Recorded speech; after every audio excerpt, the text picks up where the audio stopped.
ഇത്തവണ കേരളത്തിലെ നിയമസഭാ തെരഞ്ഞെടുപ്പിൽ ഏറ്റവും ആവേശം നൽകുന്ന ജില്ല ഏതാണെന്ന് ചോദിച്ചാൽ ആദ്യം പറയാം കോഴിക്കോട് തന്നെയാണ്. ആകെയുള്ള 13 സീറ്റുകളിൽ കെ രമയും MK മുനീറും ഒഴിച്ചാൽ ബാക്കിയുള്ള 11 സീറ്റും ഇപ്പോൾ LDFിൻ്റെ കയ്യിലുള്ള ജില്ലയാണ് കോഴിക്കോട്. പക്ഷെ കോൺഗ്രസ് പാർട്ടിക്കാണെങ്കിൽ ഒരു സീറ്റ് പോലും ഇല്ലാത്ത ജില്ല എന്നുള്ള പേരും കോഴിക്കോടിനുണ്ട്.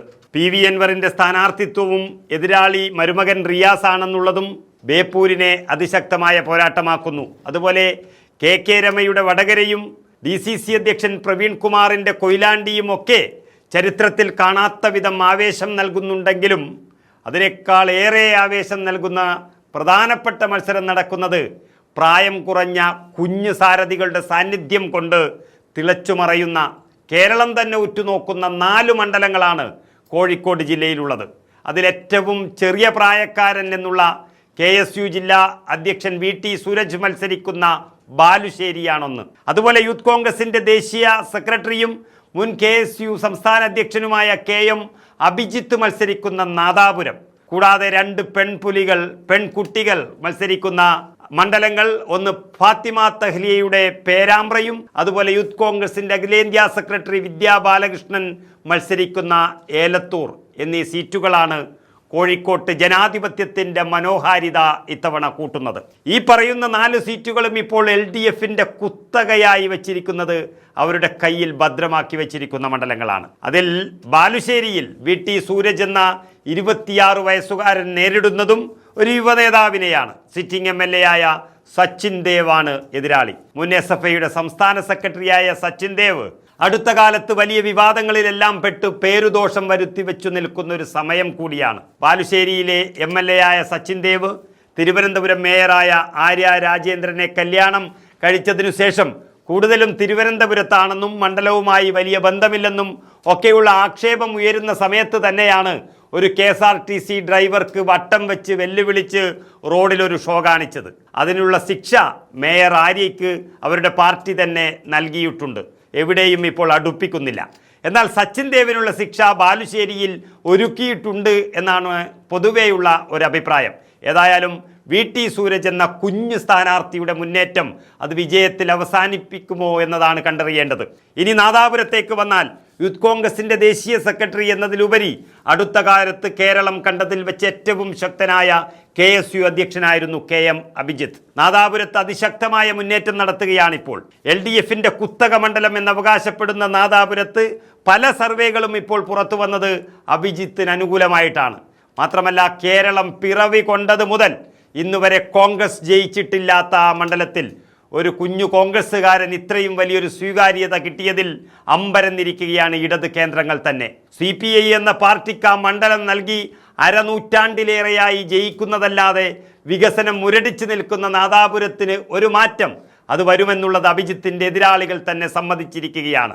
P വസന്തം എന്ന കൂടുതൽ ആരും അറിയാത്തൊരു CPI വനിതാ നേതാവാണ് എതിർ സ്ഥാനാർത്ഥി. അനവധി അവകാശ സംരക്ഷണ പോരാട്ടങ്ങളിൽ കളം നിറഞ്ഞു നിൽക്കുന്ന അഭിജിത്ത് ഈ കുത്തക LDF മണ്ഡലം പിടിച്ചെടുക്കുന്നതായിരിക്കും ഇത്തവണത്തെ ഒരു പ്രത്യേകത എന്നാണ് പറയുന്നത്.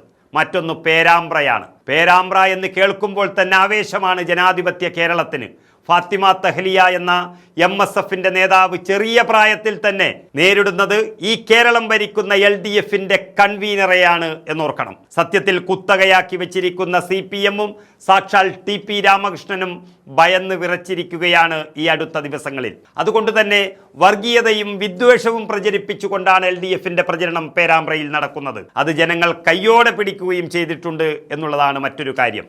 ഫാത്തിമ തഹ്ലിയുടെ വിജയം ഉറപ്പിക്കുന്ന തരത്തിലേക്കാണ് അവസാന ലാപ്പിലെ പേരാമ്പ്രയുടെ മനസ്സ് പോകുന്നത് എന്ന് റിപ്പോർട്ടുകൾ വരികയാണ്. അതും ചരിത്രത്തിൽ തന്നെ ഇടം പിടിക്കുന്ന ഒരു മത്സരമായി മാറുന്നു. ഇനി മറ്റൊരു മണ്ഡലം ഏലത്തൂറാണ്. സത്യത്തിൽ അതൊരു ഇടത് മണ്ഡലം തന്നെയാണ്. പക്ഷേ എല്ലാത്തിനും ഒരു പരിധിയില്ലേ എന്ന് LDFുകാർ തന്നെ ചോദിച്ചു പോയ മണ്ഡലം കൂടിയാണ് ഏലത്തൂർ. കാരണം ആ മണ്ഡലം രൂപീകരിച്ചത് മുതൽ MLA AK ശശീന്ദ്രനാണ്. കുറേ വർഷം മന്ത്രിയായി. ഇപ്പോഴാണെങ്കിൽ പ്രായാധിക്യം കാരണം ആരുടെയും സഹായമില്ലെങ്കിൽ നടക്കാൻ പോലും കഴിയാത്തൊരവസ്ഥയാണ് അദ്ദേഹത്തിന്. എല്ലാവർക്കും പ്രായമാകും, ആരെയും കുറ്റം പറയാനും പാടില്ല. പക്ഷേ ഒരു MLA ഒക്കെ ആയാൽ ആ മണ്ഡലത്തിൽ ഓടി നടന്ന് കാര്യങ്ങൾ ചെയ്യേണ്ടതുണ്ട്. ഇത് വർഷങ്ങളോളം ആ കസേരയിൽ ഇരുന്നിട്ടും അത് യുവാക്കൾക്ക് വഴിമാറാതെ നാടിനും നാട്ടുകാർക്കും ഒരു ഭാരമായി മാറുന്നു എന്ന് പരസ്യമായി ജനങ്ങൾ പറഞ്ഞു തുടങ്ങിയാൽ രക്ഷയില്ല. ഇനി ഏത് പാർട്ടിയായാലും. NCPയിലെ ശരത് പവാർ വിഭാഗമാണ് AK ശശീന്ദ്രൻ. NCPയുടെ അജിത് പവാർ വിഭാഗത്തിനും അവിടെ സ്ഥാനാർത്ഥിയുണ്ട്. അതും മറ്റൊരു ശശീന്ദ്രനാണ് തന്നെയാണ്. NCPയുടെ ചിഹ്നവും അദ്ദേഹത്തിനാണ്. അങ്ങനെ എല്ലാം കൊണ്ടും AK ശശീന്ദ്രനും നല്ല രാശിയില്ല ഇത്തവണ എന്ന് മാത്രമല്ല, ശരിക്കും പറഞ്ഞാൽ LDFന് കിട്ടേണ്ടിയിരുന്ന ഒരു ഉറച്ച മണ്ഡലം അവർ സ്ഥാനാർത്ഥിയെ കൊണ്ട് മാത്രം കളഞ്ഞു കുളിച്ചിരിക്കുന്നു എന്നുള്ളതാണ് യാഥാർത്ഥ്യം. UDF സ്ഥാനാർത്ഥി വിദ്യാ ബാലകൃഷ്ണനാണെങ്കിൽ കോഴിക്കോട് കോർപ്പറേഷന്റെ കൗൺസിലറാണ്. യൂത്ത് കോൺഗ്രസിന്റെ അഖിലേന്ത്യാ സെക്രട്ടറി ആയിരുന്നു. സജീവ സാന്നിധ്യമാണ് മണ്ഡലത്തിലും ജില്ലയിലും. വോട്ടർമാർക്കിടയിൽ, പ്രത്യേകിച്ച് സ്ത്രീ വോട്ടർമാർക്കിടയിൽ വലിയൊരു അനുകൂല ചലനമുണ്ടാക്കി ആ മണ്ഡലം പിടിച്ചെടുക്കുമെന്ന് ഏതാണ്ട് ഉറപ്പായിരിക്കുകയാണ്.